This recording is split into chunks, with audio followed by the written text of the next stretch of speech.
So hello there and welcome to Ívar's Fly Workshop. Welcome to my channel.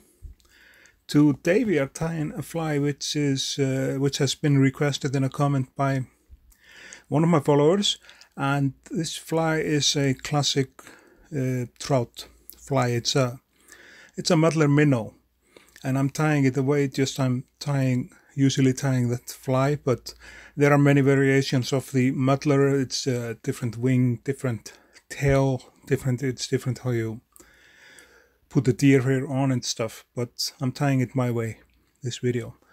The thread I'm using, that is an Fredin. It's actually not olive, it's a 8-0, like a camel or a brown, and this has been like it's really nice. We are using a deer hair for the head of the fly. We are using for the tail, we are using turkey quill, both for the tail and for part of the wing. And we are cutting off or trimming off just like a little piece like this, and we have to attach the tail first. Then comes the body, then comes the ribs, and then comes the head of the fly. And we do like a pinch wrap. So loose wrap there, down with the thread and up there and get it tight. So that way, if you're good with a pinch wrap, you can actually, it's a practice of course like anything else, but it's a way to get like mostly feathers to stay in the place and in the shape that you really want them.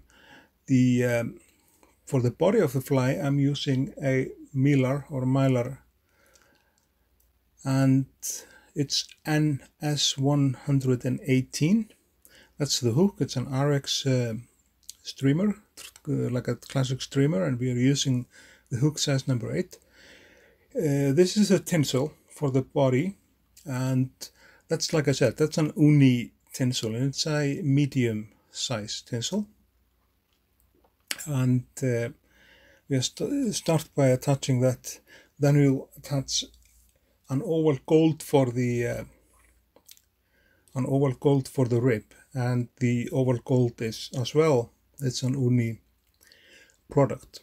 It's a medium size oval gold, and this fly has been like remarkable, like a record here in Iceland, and like anywhere else in the world where you can fish and find brown trout, you'll get some success with this fly in one or another form. You can as well tie this fly on a shorter leg.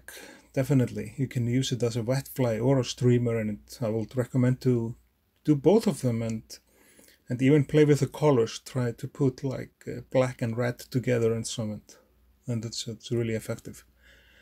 So here comes the body of the fly, which is made out of a flat gold, and this UNI product, it has like golden tinsel on the one side and it has silver on the other side, so you're kind of buying 2 in 1 when you're getting a spool of that tinsel.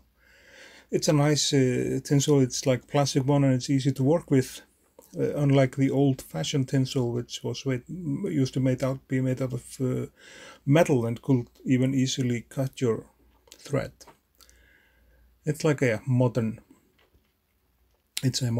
version of this tinsel.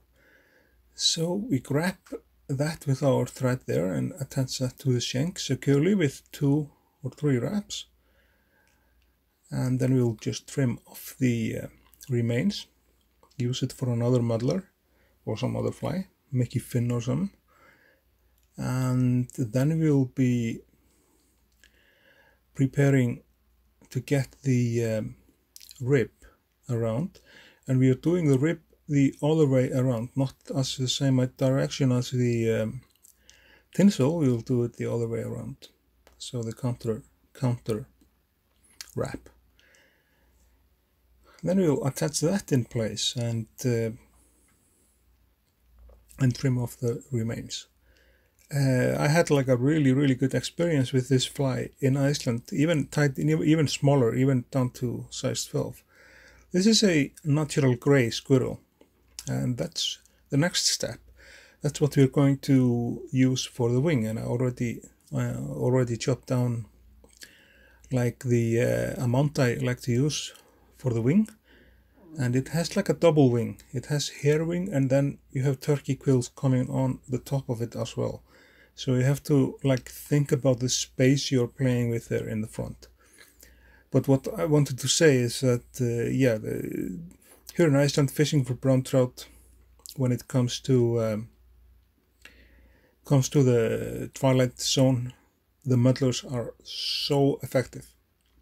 Even this size, and down to size 12 on a wet fly hook, it's remarkably good. We use a turkey quill again for the wing, and we will attach that wing on the top of the hair wing, and we will have to do like another pinch wrap, and we chop off like a nice piece, and we get them together like this, so they're bending in the same direction. And we do like another pinch wrap, and as you see, when I pull it up, it tightens the feather down. It's this pinch wrap technique is something which you should maybe study, and it's more or less only necessary to know when you're working with feathers. When you're working with fur or other materials, it's not so important to know. It's just like there are different techniques with the other materials. And then we start to build up like a base for the head of the fly, and the head of the fly is made out of deer hair. And we leave like space like so you can see like it's like already looking like a cool fly, but it's gonna be all messed up when we get the fur on. And I take like three parts of the fur, and it's like just the first pinch is like so. We trim that off the skin and get them onto the hook, and it's gonna be, like I said, some messy. I'm not actually using a hair stacker, but as you see, there are some under fur there. It's like undercoat, so you have to remove that all. Plus, of course, the loose fur you have to remove as well, so you have like a decent pack of fur that is gonna be staying in place. Then you select the length of it and wrap like one loose wrap around it, and then you touch it down like this, and it spins, and that's what we want it to do. And those long furs, you can, like, it depends, you can trim them off immediately, which is not the technique I use. I just take them back and put a thread in front, and then I trim everything down in the end, and you'll see how that goes. And you'll pinch the hair backwards like this, and pinch the hair backwards like this, and get the thread in front of it. And then we take the next pinch of the deer hair, place that on, 2 wraps on it, loose wraps, and then we spin it. And we are building up like like the head of the fly, and this whole messed up bunch of hair that you see, we are going to trim that away, more or less. Not everything, but lots of it is going to be trimmed away in the end. And the very last pinch of hair comes to the front of the hook, or almost to the hook eye. You must I prefer to do it in 3 steps, and with that method there is usually always enough space for the head. So perfect, spins around, and that's what we wanted to do. So we take all the fur back and get the thread in to close to the hook eye. And you see, it's like a heavy dressed fly. I don't know if it would fish like this. I never tried it actually, but I presume it may catch some fish like that.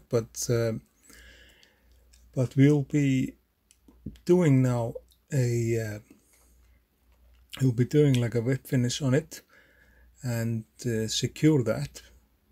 And to make the knot, we have to create a little bit of space by pushing the hair backwards. Take a few wraps around, and then we are ready to get the whip finishing tool in action. And that's where it gets in action, right there. And we do give it like a couple of whip finish, and then I will be putting like a tiny bit of UV resin on it. Slide the scissors all the way up, like we did.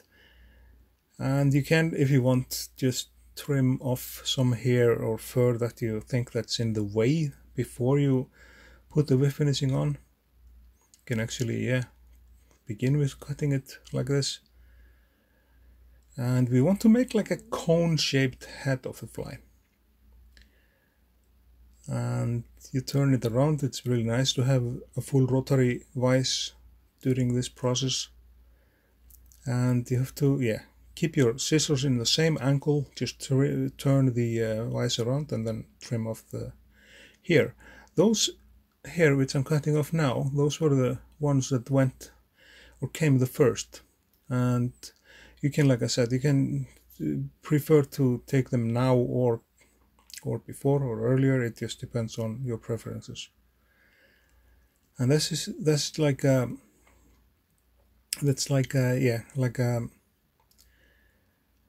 roughly trimmed muddler. And then you get the scissors like further down to a narrower angle, to closer to the hook shank. And it has to be almost in the same angle all the time. So now it's starting to form like a little bit.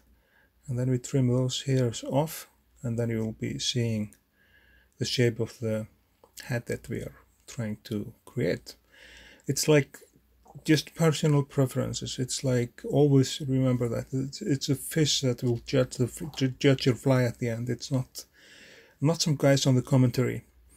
I'll take my toothbrush, worn out one. I'm not using it anymore unless to tying flies with it, and give it like a little brush. Then you get rid of the loose fibers, and then you can like fine trim it with your scissors.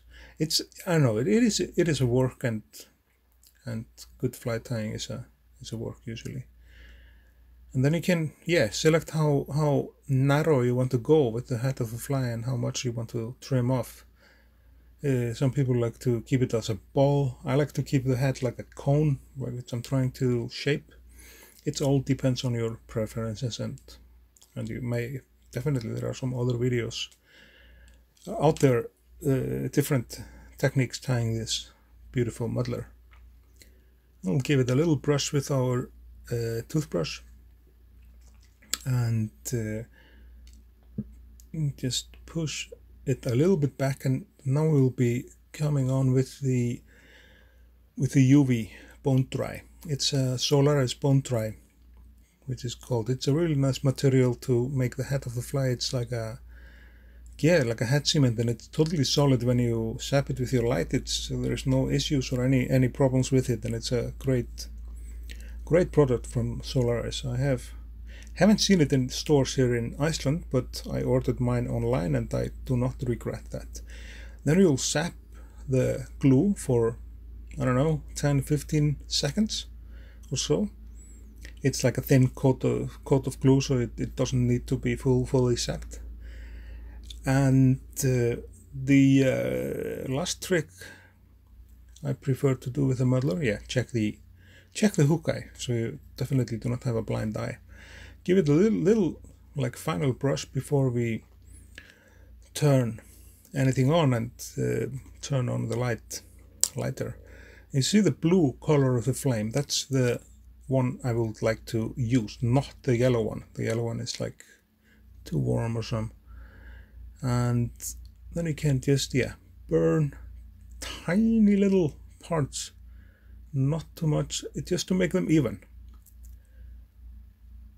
And it's like tricky to do not go too close, then you will burn too much or can even hurt the thread, but this method goes perfectly. And to remove the dust, we'll just give it a brush with your toothbrush, and you can kind of in a way form your head of the fly like this. I know it's not like a perfect muddler, but tying it like this works here in Iceland. I like this fly a lot, and I like it even in a smaller size, even with different colors. And that's the muddler. There you have it. It's ready to go fishing with it. And I will just want to say for you guys, thanks for watching, and remember to like, share, and to subscribe to the channel, hitting the button and click the bell. And I will be seeing you guys in the next video.